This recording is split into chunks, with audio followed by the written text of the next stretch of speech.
Okay, I'm ready. My name is Michael Amico, and I'm from Criminal Nice Justice. and loud, Michael, so everyone can hear you. My name is Michael Amico, and I'm from Criminal Justice 1. Have any of you ever been stopped and frisked? Well, if you have, then you felt like you did something wrong that you never actually did, and you just feel bad about yourself. It leads to unreasonable substances if you think about it, because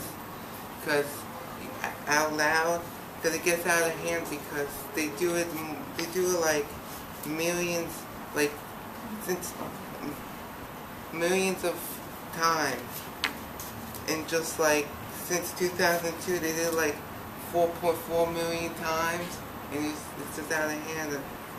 The New York Civil Liberties did not agree with the stop and frisk policy because they feel it's also unreasonable such disease that you should get a warrant for it to research someone's body. And I will talk about the history of the stop and frisk policy that needs to be stopped because it's ineffective, and that is a moral way of catching someone.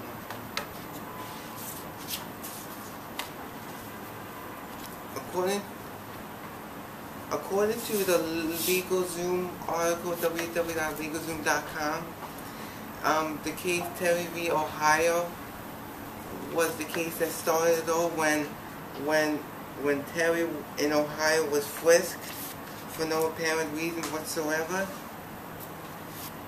and then the Supreme Court agreed that there should be a stop and frisk policy so they don't have to deal with another case like this.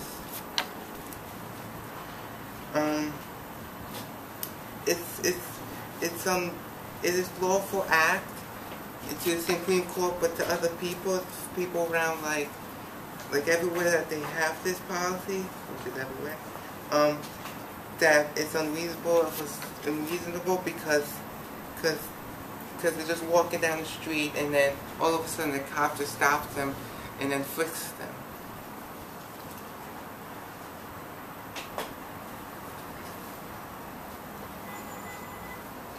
A stop in more general terms is just a seizure of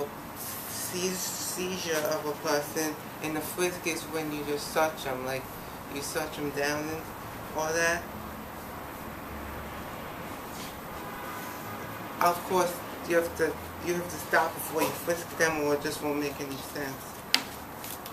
Now they talk about the history of the stop and frisk policy. Now we'll talk about the ineffectiveness of the stop and frisk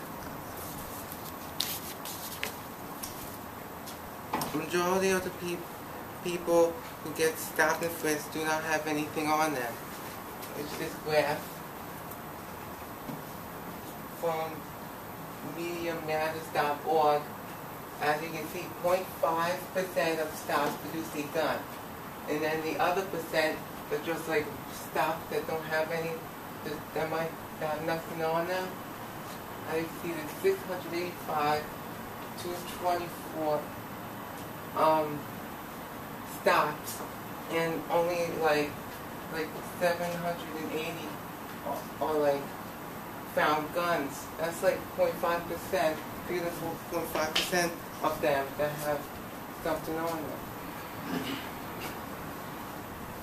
The police, they just stop. If they just look suspicious and they're just wearing clothes like wearing the clothes like wearing like a hoodie, like you can't see their face, they're just gonna stop and frisk you for no apparent reason. And this proves it because they stop.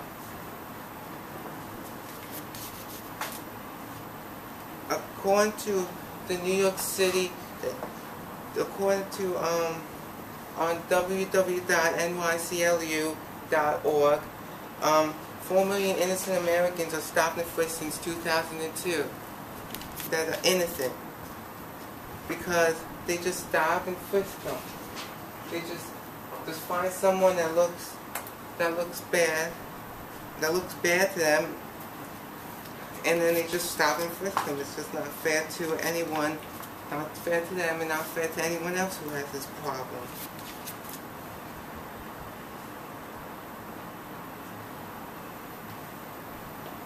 Because crime is down, I found that because crime is down, police have this urge to stop and frisk someone just to find a criminal. And, well, that's what they do. Now that I talked about the effectiveness of stop and frisk, now we'll talk about how there's a more way of catching someone. According to this rate dog found on www.actknowingme.org, blacks are the most stopped and frisked of all of Latinos and whites. Even combined, there's more blacks getting stopped and frisked. They racial profile them because when they're seeing a black person like a bad neighborhood, mostly they would stop and frisk them just because they were in that neighborhood and they were black. And Latinos also, pretty much, because they felt like you couldn't trust them.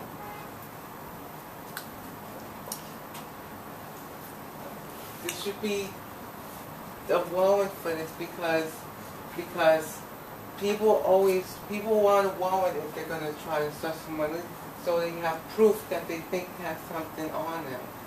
I mean, that would be the best way to solve this problem. I mean, you don't want like a random police officer to come right up at you and just tell you to put your hands up so they can stop and frisk you. That's unreasonable. In conclusion, the stop and frisk policy is an unreasonable search and seizure technique. They stop and frisk for any reason they can come up with. This should get the word out that stopping and frisking unreasonable and should stop police from doing such tasks. Thank you.